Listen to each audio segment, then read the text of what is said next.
First of all, I would like to thank all the organizers of this conference and also the translator for their kind invitation and their work in order to make this conference possible.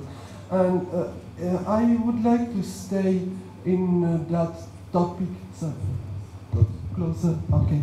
I would like to stay in that broad topic of the economic crisis of the years 2008, the 2009, and but try perhaps to show them, to show that period from a different point of view.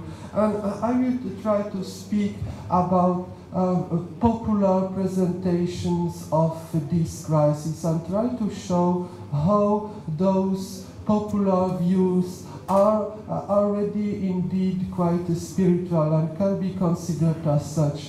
One of us asked me yesterday why I did choose the adjective the sweet crisis. So we will talk about that and perhaps I'll try to explain that. So the first point I would like to... There is no microphone, perhaps. This one. So the first point I would like to discuss is that the crisis, beyond its symptoms, has a kind of deep nature which is quite difficult to understand. The crisis cannot be grasped by means of, so to say, a very scientific or precise concepts. I will try to show that point. Next point, I will try to show that the real expert of the crisis is not so to say, a scientist in the purest meaning of the word, but rather what I will call a prophet. And the third point would be that the crisis is considered by many as the ultimate truth. Oh, thank you. Thank you. Yes. And so, let's begin. When we speak about the crisis, we all have in mind some well-known elements or symbols. The Lehman Brothers Bank and all other banks which have suffered massive losses or even failed. We have also names like Madoff. Mr. Madoff became very well known. Sorry. Which? Go ahead. Here? What GMS stands for? From this microphone. Okay, sorry. Okay, sorry. Sorry for that. And so we have for example, the Lehman Brothers Bank, the Mr. Madoff and his financial affairs or problems, the Ponzi schemes, Goldman Sachs, and so now it's called the government Sachs, so there's a word game, and the idea is that this bank embodies the very most evil part of the universe, the very, so to say, that's the real place where Satan dwells or something like that. It's in the popular belief. Then we have also the protesters. Actually, it's very hard to know exactly against what they are protesting, but there are massive protests, etc. And the general question is, beyond those symptoms, what is the exact nature of the crisis? Oh, there have been many adjectives and names used to qualify that crisis. Some talked about a global crisis, a systemic crisis. It means that the crisis reaches the very root of the system. There are also some spoke about an earth-shaking crisis, the toughest, the longest crisis, etc. You see many superlatives, not really technical economic adjectives which could qualify at best what happened. And what's pretty sure that nobody exactly knows what was the starting point of the crisis, and nobody knows when the crisis will end, because as it looks like the crisis will remain the normal state of our economy or even of our lives. And then if you take also, I will not go into details, but you can make quite a long list up with those adjectives which are used to describe the crisis. For example, the shadow, there is something shadow banking, something very negative, invisible, which acts against us, against our economies, etc.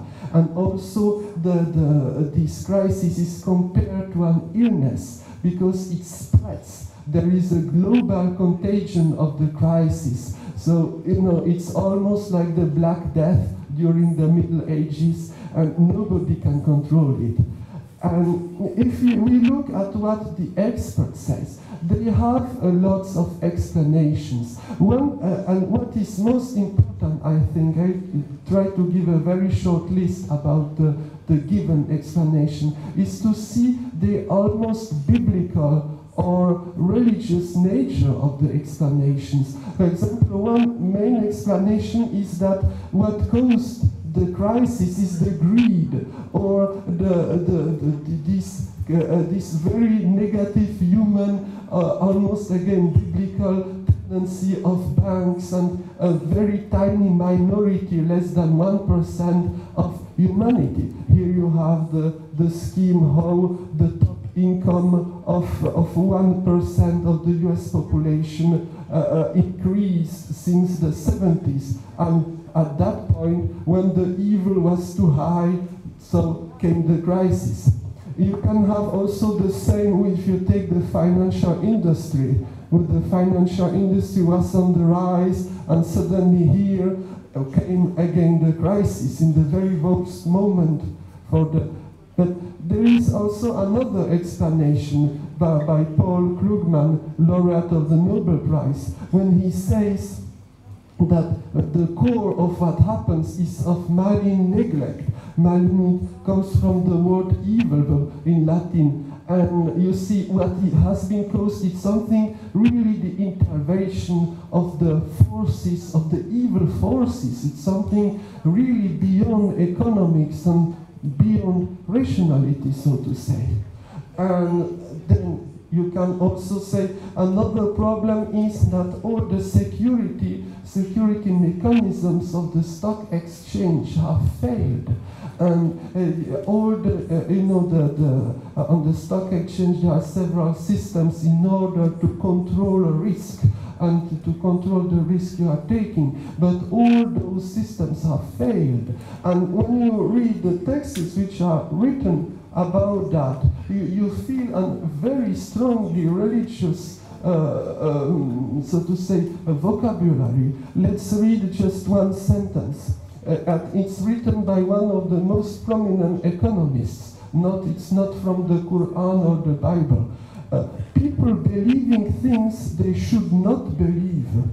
And that's the reason of the crisis. Or if we take longer, then you have the long list of what happened: no market discipline, internal mismanagement, massive conflicts of interest, etc. And so you have also this reason of the failure. And you could compare it with some quotations from the Bible or the Quran. For example, think not with thyself that thou shalt escape, etc., from the punishment or what will happen. And that's exactly the same. If we take the PowerPoint of Mr. Stiglitz, here you have no country is immune from crisis, even the US. Do not believe that you can escape that risk, etc.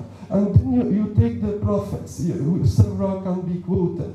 The prophet, what is the common point? They all say that the worst is still to come. They all say that they knew what would happen before anybody else. And they use also a very biblical terminology. One of them is quite famous in France, and Jacques Attali, and he always says that within 10 years or very soon, what you have experienced until now, it's nothing. The worst will come. And you have many others, Mr. Soros, for example. I don't have time to read the article, he uses the terms long recession awaits us, we all will become zombies of this economy. There is something, you don't know what is, but there is something, etc. And another very popular author is Harald Welzer.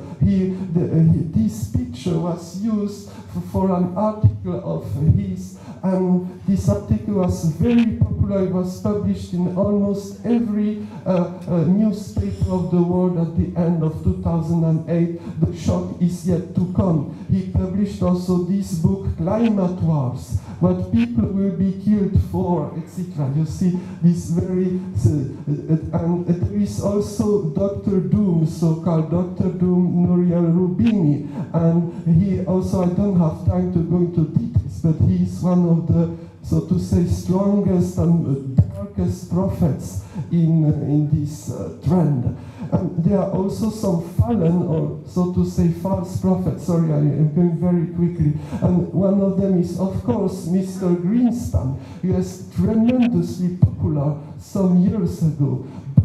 But just after the beginning of the financial crisis, his star has fallen, so to say. And now he is considered as the incarnation of all the evil that happened during the crisis.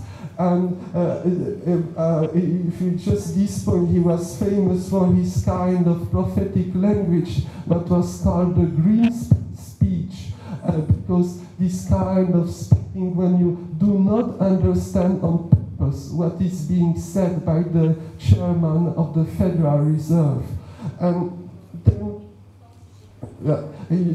here you have some very derogatory comments made about this person who was a few years ago the most important and revered authority in the world financial system.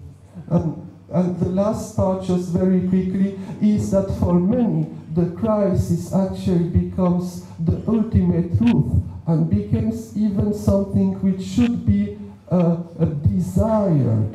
And I will try to argue so very quickly on that point.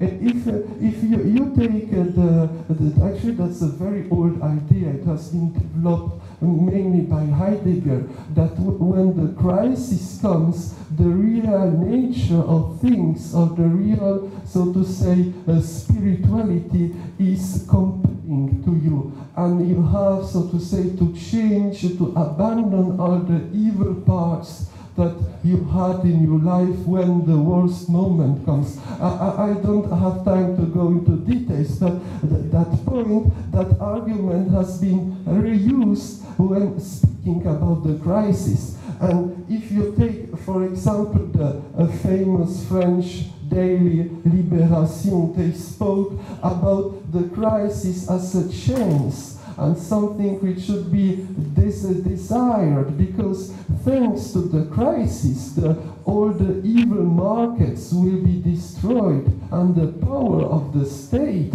will be restored. That is a kind of apocalyptic fight between those two, and we are actually very lucky from that point of view that we are in a time of a very deep crisis, the final crisis, so to say, the crisis of the ultimate breakdown of the evil. And also as a scholar in religious studies, I'm very interested, of course, to make the comparison between the vocabulary used to describe the holy by authors like Rudolf Otto, etc., or those that describe that when you are confronted with the essence of holiness, there is a kind of the mysterium tremendum, which, so to say, seizes you. And this is exactly the same how the crisis has been described. Since I'm running out of time, I think, to stop here. But I hope that my presentation did at least give a small flavor, even if I didn't have time to really argument, but to give a flavor of, I think, this comparison between the description of the holy, which is made by religious scholars in general, and many descriptions of the crisis